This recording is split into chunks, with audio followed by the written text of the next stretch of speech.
75 years ago.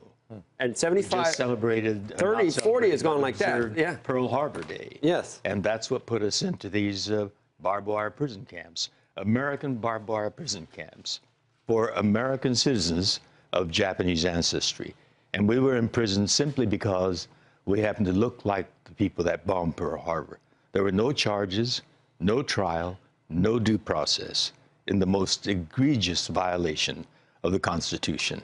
And if you were to take a poll of average people, how many would know about that, that experience? That's precisely why we did that musical, because I'm always astounded when I tell people, especially east of the Rockies, that I grew up in American barbed wire prison camps. They're aghast. They knew nothing about it. Now I think in this day and age, some people know something about it, but I know so many people that that I consider well-read, well-informed, that are shocked when I tell them I grew up in American prison camps. So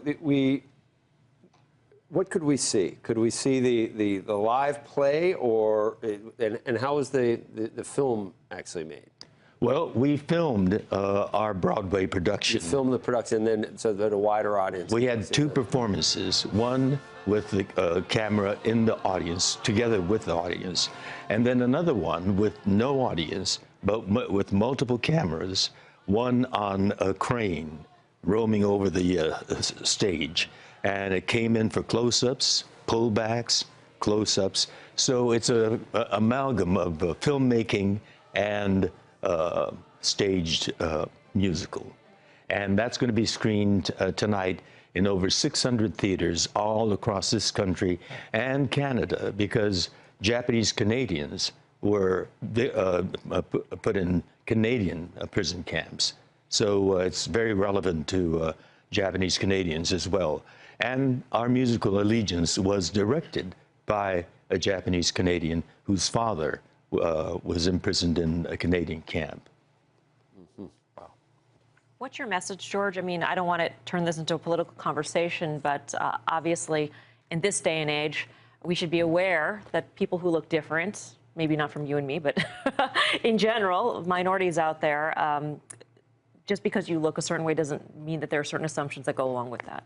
It has, Allegiance has a powerful and very relevant message for our times, because what happened then and the kinds of rhetoric we heard then, lock up the Japanese, and I'm using the long word for Japanese, it was a three-letter word. We're hearing those echoes again today, and coming from high sources. The Trump administration has floated trial balloons saying that our imprisonment was a precedent.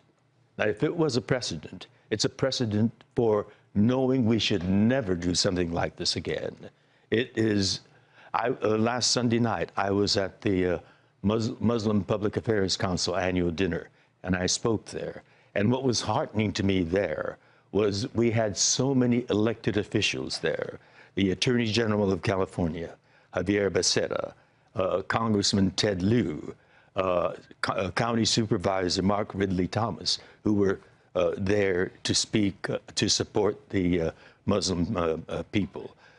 They are the ones that are being threatened now.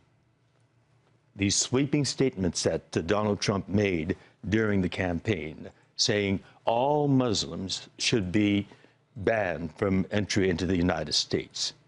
Yes, some of the terrorists have been Muslims, but there are billions of Muslims throughout the world.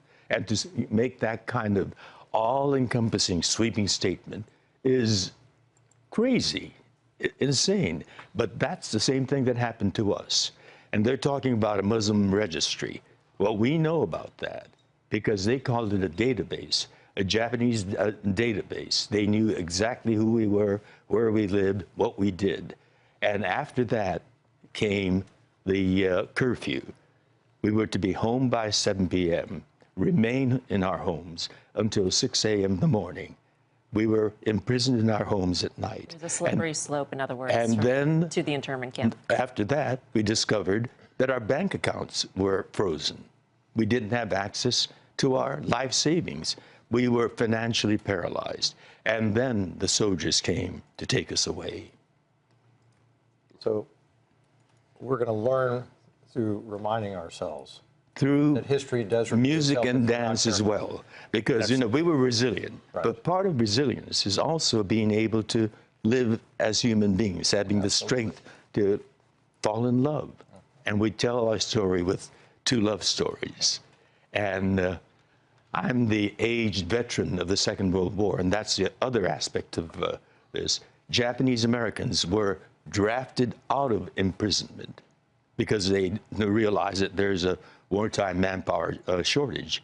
They had classified us as enemy aliens, the most irrational, crazy thing. We weren't the enemy, and we weren't aliens. We're Americans, 3 generations, and yet, we went from behind those barbed wire fences, fought for this country in a segregated, all Japanese American unit, fought with incredible courage, and we sustained the highest combat casualty rate of any other unit, and we returned as a single, most decorated unit of the entire war, a record which still stands to this day.